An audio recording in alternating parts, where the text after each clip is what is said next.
Hi, எல்லாருக்கும் வணக்கம். இந்த வீடியோ எதுக்குன்னு பார்த்தீங்கன்னா, நேற்று வந்து திரு மதன் கௌரி அவர்கள் ஒரு வீடியோ போட்டிருந்தாங்க ரிகார்டிங் ட்ரீம் 11 பற்றி. ஸோ அவரோட ஸ்டைலில் வந்து ஓப்பன் பண்ண சொன்னால், welcome to MG squad, sorry MG squad, எப்படியா எப்படி இது இப்படி தான், வெல்கம் டு எம்ஜி ஸ்குவாட் அப்படின்னு ஆரம்பிப்பாப்புல. ஸோ ஓகே, ஸோ ட்ரீம் 11 வந்து என்ன நடக்குது, ஸ்கேம் அப்படிங்கிற ஒரு விஷயத்தை பற்றி நேற்று வீடியோ போட்டிருந்தாரு. அந்த வீடியோ ஃபுல்லாகவே நம்மளும் பார்த்தோம். ஆக்சுவலாக என்னோட கேள்வி என்ன அப்படின்னா, இத்தனை நாளாக ட்ரீம் 11 ஆல்மோஸ்ட் ஒரு 5-6 இயர்ஸாக நடக்குது. இதில் அதிகபட்சமாக ஒரு 2 வீடியோ ஒன்று தான் அவர் போட்டிருப்பார். பர்டிகுலராக இப்போது ஒருத்தர் வந்து ரீசெண்டாக வந்து நம்ம தமிழ்நாட்டில் வந்து கம்ப்ளைண்ட் பண்ணி கேஸ் கொடுத்துருக்காங்க. ஸோ அதுக்கப்புறமா இப்போ ஹாட் ஸ்பாட்டாக இருக்குது அப்படிங்கிறதுனால வந்து நீங்கள் அந்த வீடியோவை போட்டிருக்கீங்க. ஓகே, ஸோ அந்த வீடியோவில் நீங்கள் என்ன பேசியிருக்கணும், இதை யூஸ் பண்ண வேணாம் அப்படிங்கிற மாதிரி பேசியிருக்கணும். அது இல்லாமல் எதுவுமே இல்லை, வளன்னு எதோ பேசுகிறாரு ஆரம்பிச்சதுலேருந்து. இது யார் இது பண்ணுறாங்க, அந்த டீட்டெயிலிங்லாம் ஓகே. அவர் சொல்கிறது ஓனர் இவங்க அவங்க ஹர்ஷா ஜெயின் இருந்தாங்க, அதெல்லாமே ஓகேப்பா. மக்களுக்கு என்ன கருத்து சொல்ல வரீங்க அப்படிங்கிறதான் மேட்ரு ஆக்சுவலாக. ஓகேவா, நீங்கள் யூஸ் பண்ணுங்கன்னு சொல்கிறீங்களா, யூஸ் பண்ண வேணான்னு சொல்கிறீங்களா அப்படிங்கிறது தான் ரொம்ப முக்கியமான விஷயம். ஸோ அதில் வந்து அந்த அதாவது கோட்டை விட்டாரோ அப்படிங்கிற மாதிரி தோணுது. நீங்களும் வந்து ஃப்ரீயாக இருந்தீங்கன்னா அந்த வீடியோ செக் அவுட் பண்ணி பாருங்கள். And back to Dream 11. So இப்போ இருக்க 2024 ஆக்சுவலாக ட்ரீம் 11 விளையாட நிறைய பேருக்கு வந்து போட்ட காசு கூட வர்றதில்லை அப்படின்னு தான் சொல்கிறாங்க. அதுக்கு ரீசன் என்னென்னா, 49-59 அப்படிங்கிற கண்டெஸ்ட் வைக்கிறாங்க. 2 crores அண்ட் 1.5 crores இருக்குது. சில மேட்சஸ் வந்து 3 crores கூட போகுது. ஸோ அந்த கண்டெஸ்ட் எல்லாமே வைக்கிறதுக்கான ரீசன்ஸ் என்னென்னா, அவ்வளோ பேர் வந்து பார்ட்டிசிபேட் பண்ணுறாங்க. கிட்டத்தட்ட 1.5 கோடி பேருக்கு மேலே வந்து பார்ட்டிசிபேட் பண்ணுறாங்க. ஒரு ஆளுக்கு 59 ரூபா 49 அப்படி கணக்கு போட்டிங்கனாலே வந்து நிறைய வந்துடுது. ஆல்மோஸ்ட் அது பல கோடிகள் வருது. ஸோ நம்மக்கிட்ட நம்ம வந்து வின் பண்ணோன்னா அதாவது நம்ம வந்து வின் பண்ணோம் அப்படின்னா வந்து 30% வந்து ஜிஎஸ்டியாக பிடிக்கிறாங்க.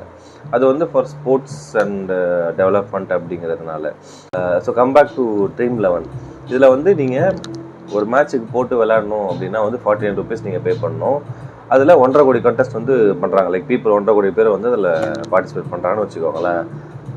ஒரு மேட்ச்லையாவது 0.5% இல்லை வந்து 0.10% வந்து உங்களுக்கு பின்னாடி, அதாவது 100-200 கிடையாது, கிட்டத்தட்ட 1000 லட்சக்கணக்கில் பின்னாடி போயிடுது. எனக்கு தெரிஞ்ச ஃப்ரெண்டு ஒருத்தர்லாம் வந்து 0.5 வந்து ஃபர்ஸ்ட் ப்ரைஸ் மிஸ் பண்ணார். அவருக்கு வந்து எவ்வளோ பேக் ட்ராப்பில் இருந்துச்சுன்னு பார்த்தீங்கன்னா, கிட்டத்தட்ட 2000-3000 போயிடுச்சு.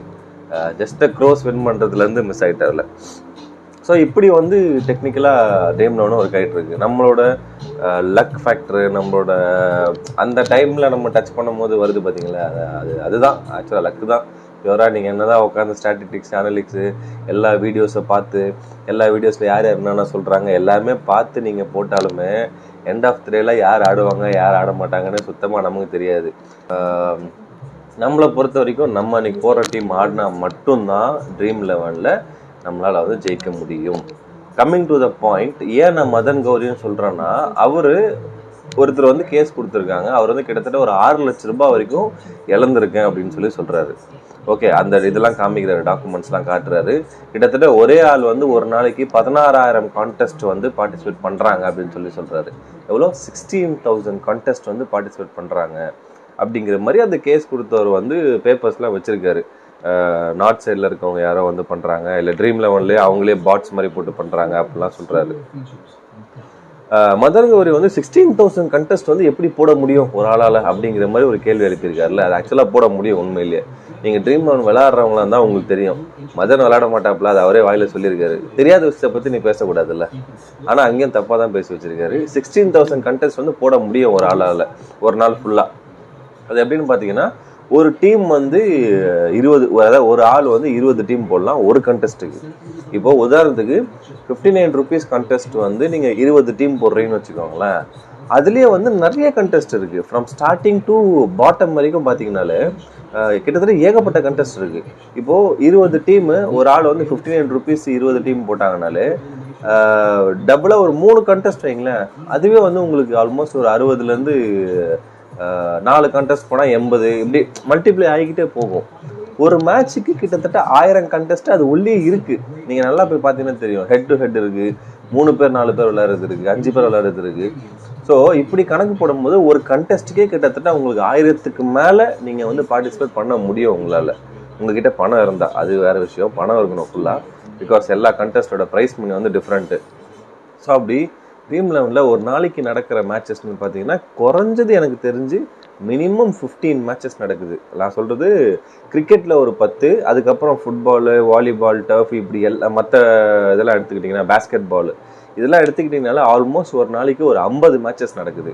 அப்போது 50 மேட்சஸில் நீங்கள் கேல்குலேட் பண்ணி பாருங்கள். ஒருத்தர் வந்து ஒரு 1000 கண்டெஸ்ட் போடுறாரு ஒரே மேட்ச்சில் அப்படின்னா ஏன் வந்து போட முடியாதா? முடியும். 16,000 கான்டெஸ்ட் போட முடியும் ஒரு ஆளால். மேபி அது பாட்டா என்ன நான் பேச விரும்பலை. அது உண்மையான ஆள் போடுறாரா பாட்டா என்னன்னு தெரியல. பட் 16,000 மேட்சஸ் வந்து போட முடியும் அப்படிங்கிறது தான் ஒரு உண்மையான விஷயம்.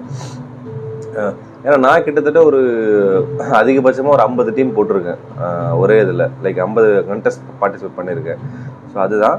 அண்ட் அகெயின் நிறைய ஸ்கேம்னு சொல்கிறாங்க. அது ஸ்கேமாக உண்மை என்னன்னு சத்தியமாக நமக்கு தெரிலங்க. எனக்கு தெரியல.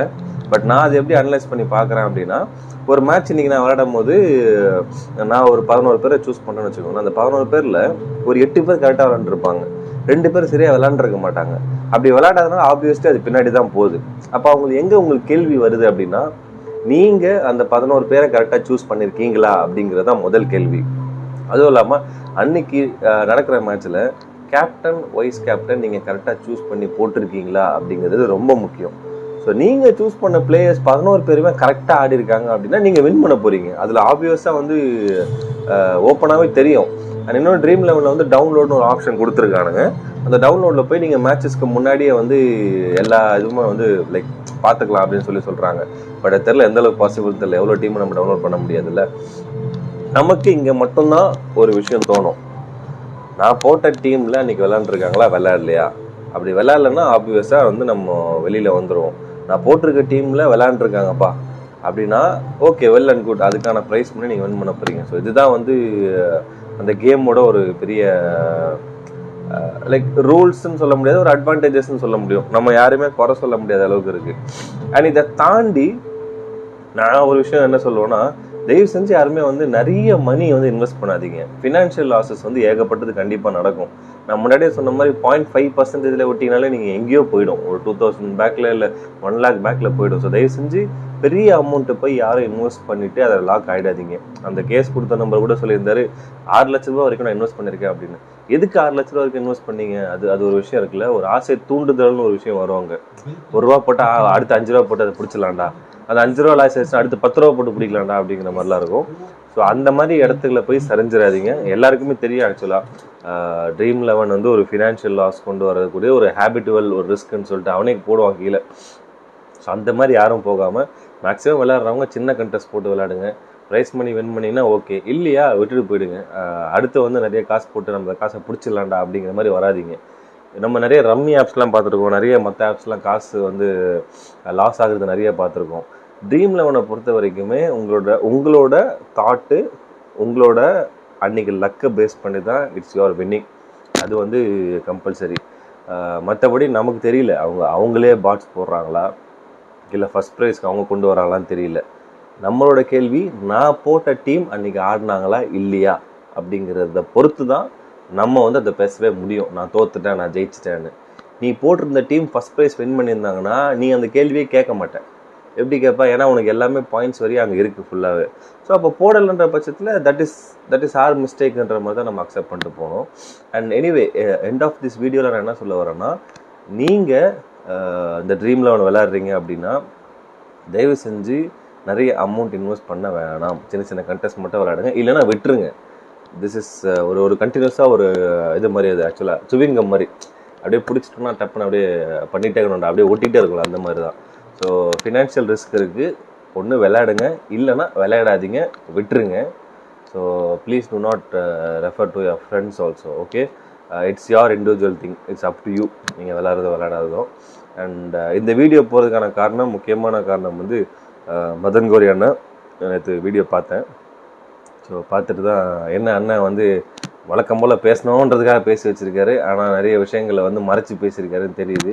ஸோ அவருக்கும் கொஞ்சம் பதிலடி கொடுத்த மாதிரி இருக்கணுமே அப்படிங்கிறதுக்காக தான் வந்து அந்த video. Okay, anyway, thank you so much. Keep வாட்சிங் and subscribe to Golden Jubilee cinemas.